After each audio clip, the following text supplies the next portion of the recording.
Peter's income-generating social projects in the initial stages had a rather haphazard start, with various individuals being given capital to do various projects that mostly revolved around cross-border trading and buying and selling. The capital was issued by the parish priest and done on an individual basis.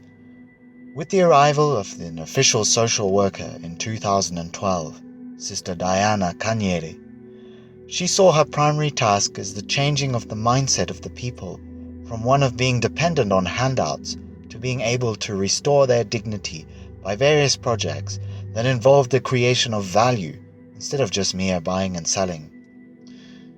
Buying and selling was difficult to monitor, and in addition, the market was already saturated with vendors. Buying and selling was an attractive option to people because it was seen as a good way to make a fast buck with relatively little effort. Sister Diana's vision was to give women skills that they could use to generate value and feel proud of the work of their hands, instead of just being middlemen, or middlewomen as the case may be. Sister Diana therefore put her mind to training them. A training session was held to train 90 women in sewing. They were dubbed the Sunshine Ladies. Another workshop was done which trained women in baking. A proposal was therefore sent off to Miserio in 2013. In 2014, Miserio responded to this request with $6,000 that was used to kickstart the real first income-generating projects done in groups of cooperatives. In this first series, there were a number of projects that were launched, such as peanut butter production, ice cream production, detergent production, sewing, production of floor polish, and poultry projects. To this day, these projects are still operating and thriving, apart from the ice cream project, which has faced many major challenges with the frequent power cuts that have plagued the country for the past decade or so. Other projects have also been hard hit by frequent power cuts, such as the peanut butter project. But the ingenious resourcefulness of our Mbare inhabitants has found ways around this, waking up at 2 a.m. in order to profit from the precious few hours of electricity that Mbare is allotted daily. Since that initial start of 2014 that saw the startup of 10 different projects, we have since been able to expand the number of projects we run and support 27 projects. This was largely made possible by the support of the Jesuit missions in Nuremberg.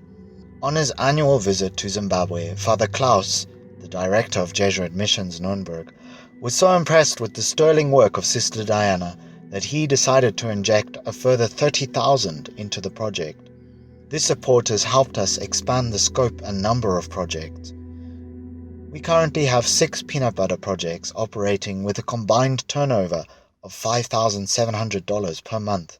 The 7 poultry projects are also doing very well, with effective profitability of 100%, a profitability mirrored by the peanut butter projects. Each poultry project operates with between 150 to 300 chicks with a 6-week growth period.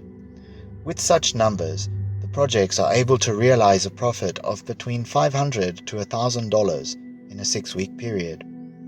This is the money that is then divided amongst the various members of the cooperative for their own sustenance and living costs.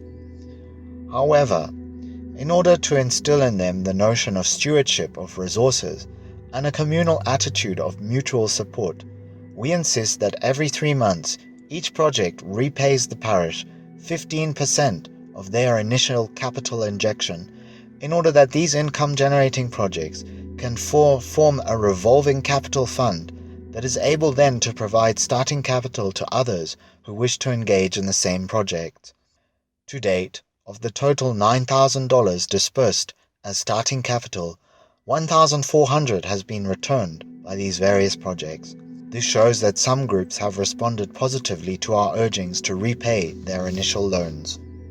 We rejoice in this sign that Sister Diana has been somewhat successful in breaking the attitude of dependency syndrome that relies on handouts from the parish.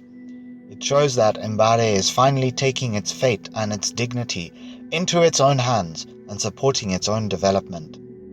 There are other groups that have yet to grasp this concept. We hope that with the continued efforts of Sister Diana and her team, we will be able to achieve this goal.